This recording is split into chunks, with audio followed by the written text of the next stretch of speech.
জমি বিবাদে প্রৌঢ়কে পিটিয়ে খুনের অভিযোগ উঠেছে তৃণমূলের পঞ্চায়েত সদস্য স্বামীর বিরুদ্ধে। ঘটনাকে ঘিরে তীব্র চাঞ্চল্য ছড়িয়েছে উত্তর দিনাজপুরের ইসলামপুরের রামগঞ্জ ফাঁড়ির আলতাডাঙ্গি এলাকায়। পুলিশ জানিয়েছে, মৃত বছর 60-এর মাজিবুর রহমান। জানা গিয়েছে, ইসলামপুরের কামালাগাঁও সুরজালি গ্রাম পঞ্চায়েত সদস্যের স্বামী ফরাজুলের সঙ্গে এলাকার বাসিন্দা ফৈজুলের একটি জমির মালিকানা নিয়ে দীর্ঘদিন ধরে বিবাদ চলছিল।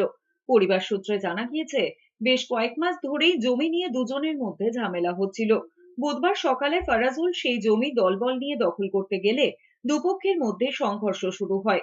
সেই সংঘর্ষের মাঝে পড়েই মৃত্যু হয় ওই এলাকার বাসিন্দা মাজিবুরের। আমরা আজও এখন অবধি আমরা তো পুরো সুজালি অঞ্চলে জয় জয়কার করে দিলাম। আব্দুলের মতো একজন অত্যাচারী শাসককে সরিয়ে দিয়ে আমরা এখন স্বাধীনভাবে বাঁচতে যাই। তারপরেও ফারাজ আমাদের কাছে আশ্রয় নিয়ে আজকে 2 দিন ধরে হুমকি দিয়ে আজ 3 দিনের মাথায় আমাদের একটা লোককে স্পট ডেড করাই দিল, একটা লোকের পা দুটো ফ্র্যাকচার করাই দিল।